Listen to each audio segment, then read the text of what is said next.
శ్రీమాత్రే నమః. ఆధ్యాత్మిక క్రియా ఛానల్‌కు స్వాగతం. పరమేశ్వరుడు ఉన్నాడని పూర్తిగా నమ్మి, సంపూర్ణమైన భక్తి విశ్వాసాలతో ఎవరైతే ఆయనను సేవిస్తూ ఉంటారో, అటువంటి వారిని పరమేశ్వరుడు ఎల్లవేళలా రక్షిస్తూ ఉంటాడు. ఒక గ్రామంలో నిత్యం శివపూజ చేసే శివభక్తుడు ఉండేవాడు. శివనామస్మరణ చేయకుండా మంచినీళ్ళు కూడా ముట్టుకొని మహాభక్తుడు. కొద్దిగా వ్యవసాయ భూమి ఉంటే సాగు చేసుకుంటూ కుటుంబాన్ని పోషించుకునేవాడు. నిత్య అనుష్ఠానపరుడు. శివనామమే ఊపిరిగా బతికే ఆ శివభక్తుడు ఏ పని చేసినా శివనామ స్మరణతో చేయడం వల్ల అది మహాతపస్సు అయింది. అతనికి రకరకాల పూలతో శివయ్యని అలంకారం చేసి మురిసిపోవడం, అన్ని రకాల పూలతో అర్చన చేయడం చాలా ఆనందంగా ఉండేది. అతడి భక్తిని ఒక మేకలు కాచేవాడు గమనిస్తూ ఆయనలాగా పూజ చేయలేకపోయిన శివనామ స్మరణ చేయడం అలవాటు చేసుకున్నాడు. ఆ గృహస్థు లాగా మంత్రాలతో అనుష్ఠానం చేయలేను కనుక కనీసం వారు చేసే పూజలో ఏదో ఒక రూపంలో పాలు పంచుకోవాలని ఆశతో ఒకరోజు శివగానం చేస్తూ అనేక రకాల పూల చెట్ల నుంచి పూలు సేకరించేవాడు. వాటిని తీసుకొని శివభక్తుని గుమ్మం ముందు నిలబడి వివిధ రకాల పుష్పాలు వారికి చూపించి, స్వామి, నేను మీలాగా మంత్రాలతో కీర్తనలతో స్వామికి పూజ చేసి మెప్పించలేను, కానీ నాకు అంత చదువు లేదు. శివనామస్మరణ తప్ప ఇంకేమీ తెలీదు. మీరు చేసే శివ పూజ నాకు చాలా ఇష్టం. ఈ పూలను శివ పూజకు ఉపయోగిస్తే స్వామి కరుణించాడని సంతోషిస్తాను.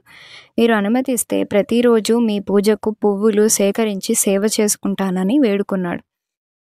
మహాభక్తుడైన ఆయన అతన్ని గమనిస్తూ ఉన్నాడు. ఆ మేకలు కాసేవాని మొహంలో అమాయకత్వం తప్ప అసూయ, అహంకారం లేదు. చదువు లేకున్న మాటల్లో సంస్కారం ఉంది. పేదవాడు శుభ్రంగా ఉతికిన వస్త్రాలు ధరించాడు. పైగా శివనామ స్మరణతో పువ్వులు తెస్తానని అంటున్నాడు. ఇస్తున్నది శివయ్యకే కదా అని చాలా సంతోషించాడు. అలాగే కానివ్వు అని ఒప్పుకున్నాడు. శివుడే వరం ఇచ్చినట్టుగా అతను ఎంతో పొంగిపోయాడు. ప్రతిరోజు శివనామ స్మరణ చేస్తూ పూలను తెచ్చి ఇచ్చేవాడు. పూజ జరిగే సమయంలో కిటికీలో నుండి చూసి శివనామ స్మరణతో పొంగిపోయేవాడు. ఇలాగే కాలం గడిచింది. ఇరువురికి కైవల్య ప్రాప్తి కలిగింది. శివభక్తుడి కోసం శివగణాలు వచ్చారు.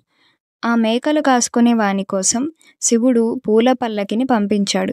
అది గమనించిన శివభక్తుడు, ఆ మేకలు కాసేవానికి తీసుకుని వెళ్ళడానికి ఆ పల్లకి వచ్చింది ఎందుకు అని అడిగాడు. అతను మహాశివభక్తుడు.